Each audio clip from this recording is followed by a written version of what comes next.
Welcome to RT classes. This is Anshika.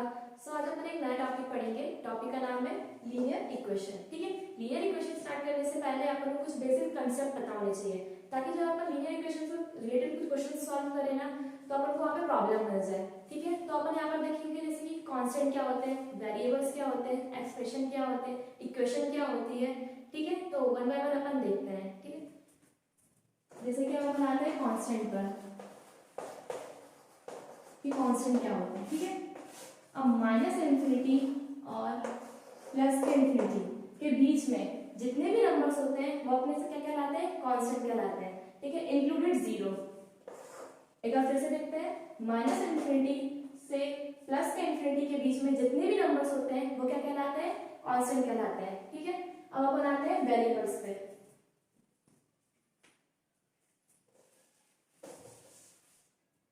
अब अपन देखेंगे variables क्या होते हैं।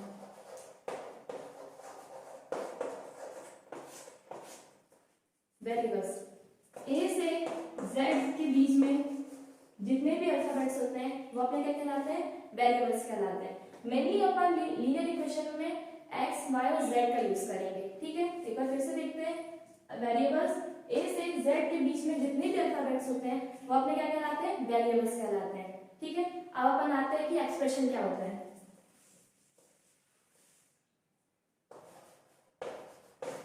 एक्सप्रेशन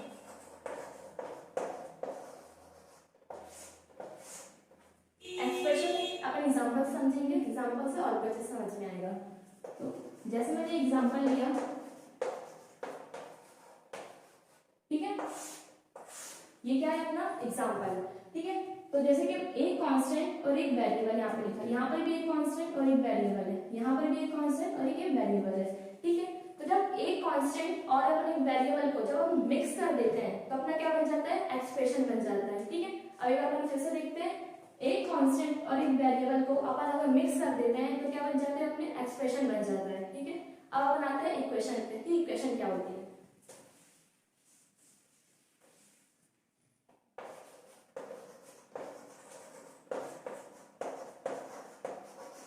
इक्वेशन जैसे मैंने एग्जांपल लिया, ठीक है, ये एक्स है, ये मैंने एग्जांपल लिया। ठीक है, तो अब हम देखेंगे इससे पहले मैंने क्या पढ़ा था, एक्सप्रेशन पढ़ा था। ठीक है, कि एक्सप्रेशन क्या होता है। जैसे कि मैंने बताया था कि कांस्टेंट और वेरिएबल को अपन मिक्स कर दे तो क्या बन जाएगा, अपना एक्सप्रेशन बन जाएगा। ठीक है, तो यदि मैं एक्सप्रेशन में इज इक्वल्स टू के बाद कोई नंबर या फिर जीरो लिख दूं तो अपनी क्या बन जाएगी, इक्वेशन बन जाएगी। क्या बन जाएगी, इक्वेशन। एक बार अपन फिर से देखते हैं, एक्सप्रेशन में अगर मैं इज इक्वल्स टू के बाद नंबर या फिर जीरो लिख दूं तो अपनी क्या बन जाती है, इक्वेशन बन जाती है। ठीक है, तो अपन देखेंगे कि इक्वेशन कितने टाइप्स की होती है। ठीक है, मेनली इक्वेशन तीन टाइप्स की होती है, लीनियर इक्वेशन, क्वाड्रेटिक इक्वेशन और क्यूबिक इक्वेशन। ठीक है, तो वन बाय वन अपन देखते हैं। सबसे पहले अपन देखेंगे लीनियर इक्वेशन को।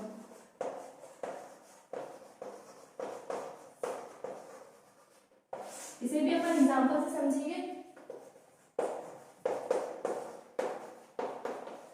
जैसे मैंने एग्जांपल लिया, ठीक है, तो यहाँ पर वेरिएबल की पावर क्या होनी चाहिए, इस पूरी इक्वेशन में वेरिएबल की पावर क्या होनी चाहिए, 1 होनी चाहिए, तभी अपन इसे क्या कहेंगे, लीनियर इक्वेशन कहेंगे। यहाँ पे जैसे कि आप लोग सोच रहे होंगे यहाँ पर कोई पावर है नहीं एक्स पर वो पावर है पर वो यहाँ पर दिखती नहीं है। ठीक है, तो पावर क्या होती है, यहाँ पर 1 होती है।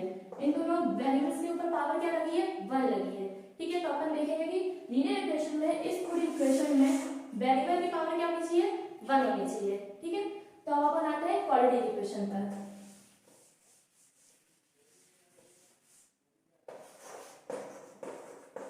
क्वाड्रेटिक इक्वेशन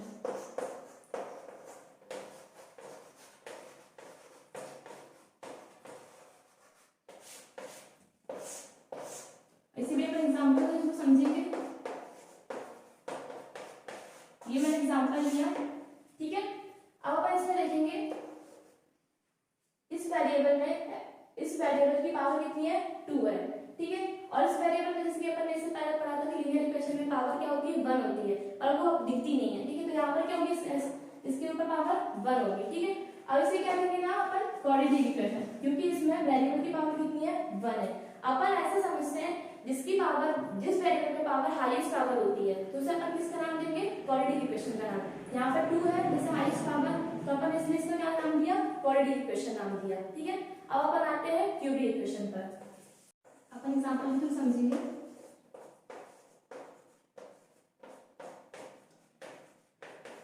जैसे ये मैंने एग्जांपल लिया, अब यहाँ पे कुछ लोग कंफ्यूज हो जाते हैं कि अपन इस इक्वेशन को कौन सी इक्वेशन का नाम दें। ठीक है, क्योंकि यहाँ पर देखिए मैं जैसे कि मैंने पहले बताया था कि यहाँ पे वेरिएबल के ऊपर कोई पावर नहीं, मतलब कि क्या है, 1 है। ठीक है, तो लोग सोचते हैं कि इसको लीनियर इक्वेशन का नाम दें, कि क्वाड्रेटिक इक्वेशन का नाम दें, कि क्यूबिक इक्वेशन का नाम दें। इसमें कंफ्यूज होने वाली बात नहीं है। इस पूरी इक्वेशन में अपन को ये देखना है कि जिस भी वेरिएबल की पावर हाईएस्ट होती है उसको अपन उस इक्वेशन का नाम दे देते हैं। ठीक है, जैसे कि यहाँ पर क्या है, 3 पावर हाईएस्ट है, इसलिए अपन इसको क्या नाम दे देंगे, क्यूबिक इक्वेशन नाम दे देंगे। ठीक है, एक बार अपन फिर से देखते हैं। जैसे कि लीनियर इक्वेशन में मैंने बताया याद करने के लिए कि पूरी इक्वेशन में वेरिएबल की पावर क्या होनी चाहिए, 1 होनी चाहिए। अब अपन आते हैं क्वाड्रेटिक इक्वेशन पे। तो जैसे कि क्वाड्रेटिक इक्वेशन में पूरी इक्वेशन में पावर क्या होनी चाहिए, 2 होनी चाहिए। ठीक है, अब अपन आते हैं क्यूबिक इक्वेशन पर। तो क्यूबिक इक्वेशन में जैसे कि मैंने बताया कि पूरी इक्वेशन में जो हाईएस्ट पावर होती है, अपन उस पूरी इक्वेशन में उस हाईएस्ट पावर को अपन क्या नाम दे देते हैं, क्यूबिक इक्वेशन। अगर वहां पे 3 होगी तो अपन क्यूबिक इक्वेशन दे देंगे नाम, और अगर उस 3 से ज्यादा पावर होती है तो वो क्या कहलाते हैं, पॉलिनोमियल्स कहलाते हैं। ठीक है, तो अब अपन आते हैं टर्म्स पर कि टर्म्स क्या होती है।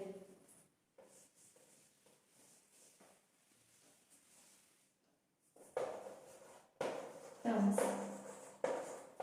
इसी के ऊपर एग्जांपल से समझेंगे। ठीक है, ये क्या है, एक्सप्रेशन है। क्या है, एक्सप्रेशन। ठीक है, इस एक्सप्रेशन में मतलब कि टर्म का मतलब ये होता है कि जब प्लस या माइनस नंबर को क्या कर देते हैं, सेपरेट कर देते हैं। प्लस या माइनस नंबर को सेपरेट कर देते हैं तो अपनी क्या बन जाती है, टर्म्स बन जाती है। क्या बन जाती है, टर्म्स। ठीक है, एक बार अपन फिर से देखते हैं। जैसे कि ये नंबर है और यहाँ पे एक साइन आ गया, ये नंबर है, यहाँ पर एक साइन आ गया, मतलब कि इस साइन ने इस नंबर को सेपरेट कर दिया, इस साइन ने इस नंबर को सेपरेट कर दिया। ठीक है, ऐसे जब दो मतलब कि जब नंबर्स के बीच में अगर साइन आ जाए तो वो नंबर्स क्या हो जाते हैं, सेपरेट हो जाते हैं। तो अपन ऐसे ही काउंट करते हैं कि टर्म्स कितनी होती है। अब अपन इस एक्सप्रेशन में देखेंगे कि कितनी टर्म है, मतलब कि इस साइन ने इसको सेपरेट किया तो एक टर्म हो गई, इस साइन ने इसको सेपरेट किया मतलब कि 2 टर्म हो गई, और इसी साइन ने इसको भी सेपरेट कर दिया तो कितनी हो गई, 3 टर्म। मतलब कि इस पूरे एक्सप्रेशन में कितनी टर्म्स है, 3 टर्म है, जैसे कि 1 2 एंड 3। ठीक है, तो इस पूरे एक्सप्रेशन में कितनी टर्म हुई, 3 टर्म हुई। तो अपन ऐसे ही देखते हैं कि टर्म्स कैसे काउंट की जाती है। ठीक है, अब अपन अपने मेन टॉपिक पर आते हैं। जैसे कि मैंने बताया था कि अपन लीनियर इक्वेशन पढ़ेंगे आज, तो अपन अपने यहाँ पर बेसिक कांसेप्ट्स क्लियर होते हैं। अब अपन आते हैं लीनियर इक्वेशन पर। ठीक है, तो अपन देखेंगे कि लीनियर इक्वेशन क्या होती है। तो जैसे कि मैंने पहले बताया था कि लीनियर का मतलब क्या होता है। लीनियर का मतलब होता है कि उस पूरी इक्वेशन में वेरिएबल की पावर क्या होती है, 1 होती है। ठीक है, और इक्वेशन का मतलब मैंने बताया था कि एक्सप्रेशन में अगर मैं इज इक्वल्स टू के बाद नंबर या फिर कोई जीरो या फिर जीरो लिख दूं तो उसे क्या कहेंगे, अपन इक्वेशन कहेंगे। ठीक है, तो यहाँ पे अपन ने इनका मतलब समझा कि लीनियर इक्वेशन का मतलब क्या होता है। अब अपन देखेंगे कि लीनियर इक्वेशन कितने टाइप्स की होती है। ठीक है, तो मेनली लीनियर इक्वेशन 3 टाइप्स की होती है। लीनियर इक्वेशन इन 1 वेरिएबल, लीनियर इक्वेशन इन 2 वेरिएबल्स और लीनियर इक्वेशन इन 3 वेरिएबल्स। तो वन बाय वन अपन इन तीनों इक्वेशंस को देखते हैं। ठीक है,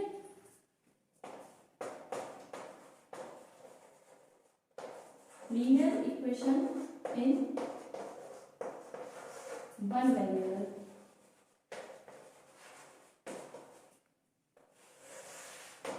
अब इसको एग्जांपल से समझेंगे अपन। जैसे मैंने एग्जांपल लिया, ठीक है, इस पूरी इक्वेशन में मैंने किस वेरिएबल का यूज किया है, ओनली x का, क्योंकि अपन ने जैसे कि यहाँ पे देखा था कि लीनियर इक्वेशन इन 1 वेरिएबल। 1 वेरिएबल मतलब ये अपन उस पूरी इक्वेशन में किसको अपन देखेंगे, सिर्फ x का यूज करेंगे। किसका यूज करेंगे, x का।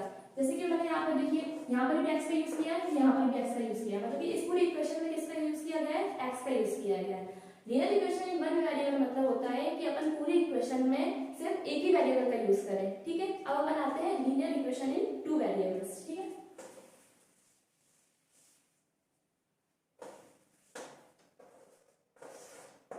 इसको भी एग्जांपल के थ्रू समझेंगे।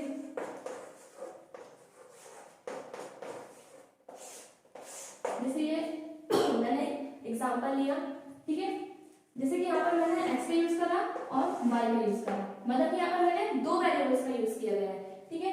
जैसे linear equation in two variable का मतलब होता है कि अपन इस पूरी इक्वेशन में, जैसे कि इक्वेशन है, इस पूरी इक्वेशन में अपन किसका यूज करें, दो वेरिएबल्स का यूज करें, ठीक है। जैसे कि मैंने यहाँ पर एक एक्स का यूज किया है और एक वाई का यूज किया है, इसलिए इसे क्या नाम दिया गया, linear equation in two variables, ठीक है। अब अपन आते हैं linear equation in three variables.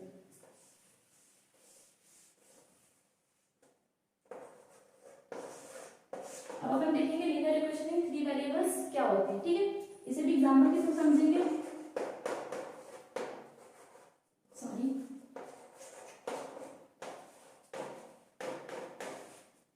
जैसे ये अपनी इक्वेशन है, ठीक है।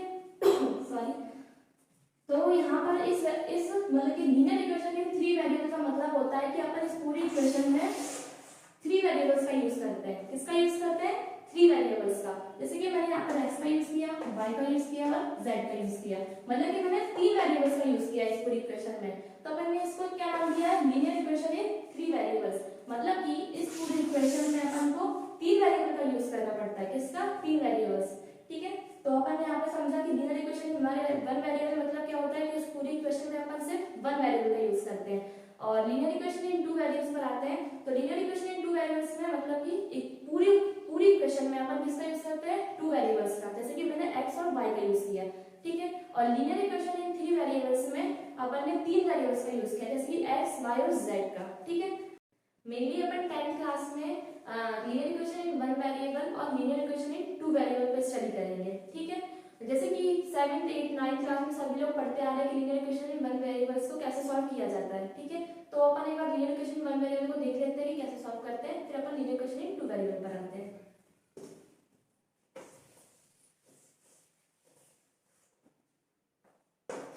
Linear equation in one variable, ठीक है।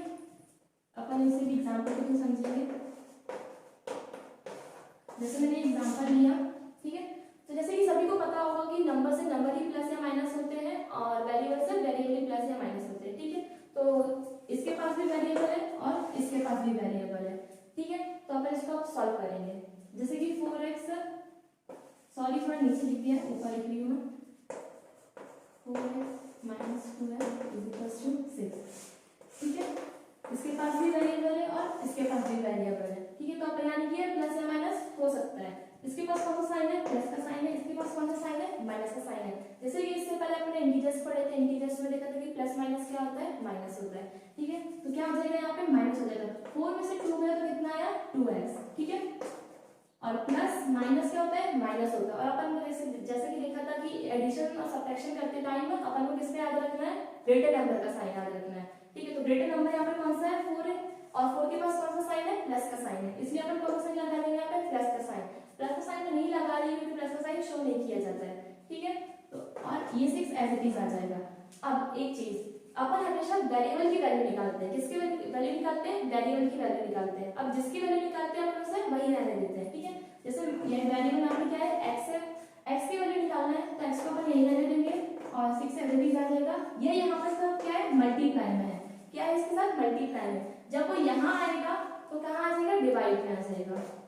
जो चीज यहाँ पे मल्टीप्लाई में रहती है वो कहाँ आ जाती है, डिवाइड में आ जाती है, ठीक है। आप देखेंगे कि यहाँ पर कैंसिल हो रहा है कि नहीं हो रहा है, तो कैंसिल हो रहा है, इसलिए 2 1 से 2 और 2 3 से 6, मतलब कि अपने x की वैल्यू क्या आ गई, 3 आ गई, ठीक है। ऐसे अपन linear equation in one variable को सॉल्व करते हैं। अब अपन आते हैं linear equation in two variables पर, ठीक है।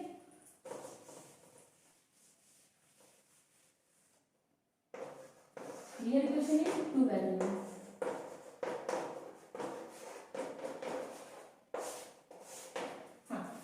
जैसे कि linear equation in two variables में क्या होता है कि टू वेरिएबल्स का यूज किया जाता है। जैसे कि यहाँ मैंने x और y का यूज किया है, ठीक है। तो लीनियर इक्वेशन, थोड़ा linear equation in one variable पे जाते हैं। तो linear equation in one variable में अपन किसकी वैल्यू निकालते हैं, x की वैल्यू निकालते हैं। उसमें सिर्फ एक ही वैल्यू निकलती है क्योंकि उसमें क्या रहता है कि सिर्फ एक ही वेरिएबल लिखा रहता है, इसलिए अपन इसमें क्या एक ही वेरिएबल की वैल्यू निकालते हैं, ठीक है। अब इसमें दो वेरिएबल में जैसे x और y, मतलब कि इसमें इस पूरी इक्वेशन में कितनी वैल्यू निकलेगी, दो वैल्यू निकलेगी क्योंकि यहाँ पर क्या है, दो वेरिएबल है, ठीक है। तो जैसे कि अपन ने linear equation in one variable को सॉल्व तो ऐसे ही मतलब इजीली कर लिया क्योंकि वहाँ पे अपन को पता कि वेरिएबल से वेरिएबल ही प्लस या माइनस होते हैं। तो यहाँ पे क्या सेम वेरिएबल दिख रहे हैं अपन को, नहीं दिख रहा है, ठीक है। तो इसको सॉल्व करने की कुछ मेथड्स बनाई हैं, जैसे कि elimination method, substitution method, graphical method और cross multiplication method. Cross multiplication method को क्या कहते हैं, परावर्तन मेथड भी कहा जाता है। ठीक है, तो अपन देखते हैं।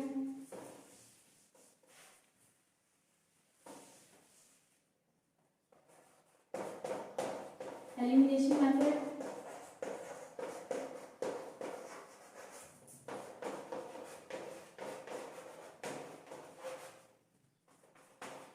सब्स्टिट्यूशन मेथड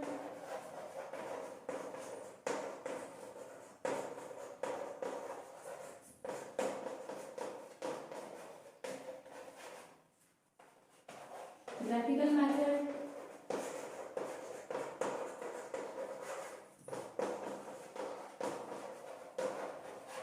और लास्ट है क्रॉस मल्टीप्लिकेशन मेथड।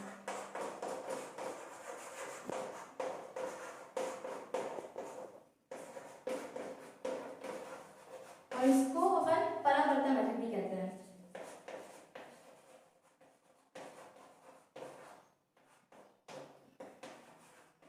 परावर्तन मेथड, ठीक है। तो अपन ने क्या देखा कि linear equation in two variables को सॉल्व करने की कितनी मेथड्स होती है, 4 मेथड्स होती है। तो वन बाय वन देखते हैं। Elimination method, substitution method, graphical method और क्रॉस मल्टीप्लिकेशन मेथड। तो अब अपन नेक्स्ट वीडियो में अपन क्या देखेंगे, एलिमिनेशन मेथड को सॉल्व करना, कि एलिमिनेशन मेथड टू वेरिएबल्स में कैसे सॉल्व करी जाती है। ठीक है, so that's all for today, bye.